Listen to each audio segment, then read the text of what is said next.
welcome to Urquhart Castle. As you heard, I'm going to give you a short presentation about a specific period in the castle's history, and I'm then going to finish it off by telling you a little bit about the weapons and the armour that I have.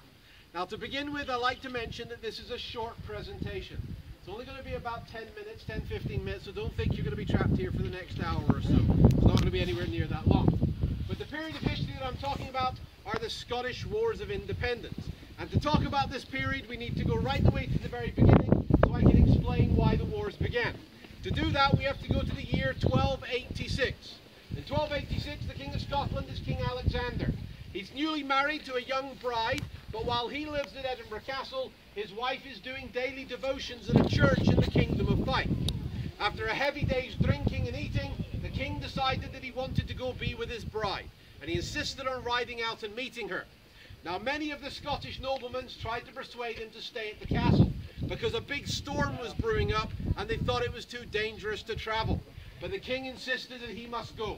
So they rode out on their journey, and as they did so, a dense fog descended. Many of the nobility reached the destination before realizing that the king was no longer with them. The king had gone missing, so they sent out some riders to look for him. It wasn't until first thing in the morning, when the fog had lifted, that they discovered the body of the king. His horse had stumbled and thrown him and killed him. Now this left Scotland without a king. The next in line to the throne was Alexander's granddaughter, who was known as the Maid of Norway. Now the Maid of Norway was a young girl who was summoned back to Scotland, but after only a short time here, she too would die, leaving Scotland without a monarch. Now at this time there were 13 claimants to the Scottish throne. The three most important claimants were John Balliol, John Comyn and Robert Bruce. But nobody was too sure who had the strongest claim, so the nobility needed a mediator, and for that they turned to Edward I of England. Now Edward I agreed to help choose the next Scottish king, but under one stipulation: whoever he chooses must swear allegiance to him as their overlord. All 13 claimants agree, and after a short period of deliberation, John Balliol was crowned the King of Scots. Now John Balliol was a fairly weak-minded man, and after a few months he was persuaded to rebel against the English and throw off their hold on the kingdom. He raised an army and he faced the English in battle at a place called Dunbar. Now Dunbar was a battle that Scotland should have won. The Scottish army had the high ground with the English down below them. The English began their advance across the field when suddenly they stumbled into a boggy part of the field, so they turned around and began to withdraw from the field. The Scots believed the English were running away, so they gave chase. The English army simply turned, attacked the Scots and soundly defeated them. Many of the Scots nobility were taken prisoner, including John Comyn. John Comyn was sent south to prison in London. John Balliol managed to make his escape, but a few months later he was taken prisoner, and in a ceremony he was forced to stand before the English king. He had the Scottish royal surcoat ripped from his body, and he was given the nickname Tomb to Bard.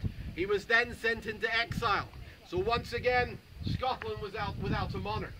A short time after that, there was another rebellion, this time led by the famous William Wallace and Andrew de Murray. They managed to win a victory over the English at the Battle of Stirling Bridge. Now John Comyn, who was one of the people that claimed the throne of Scotland, while still in prison in London, he heard what had gone on in Scotland. He managed to make his escape and he returned back to Scotland. In 1305, along with Robert the Bruce, John Comyn was made guardian of Scotland. Now the two men decided to meet at a church in Dumfries to discuss what should be done next. We don't know exactly what happened in that meeting, but we know an argument broke out. Robert the Bruce drew his dagger and stabbed John Comyn to death.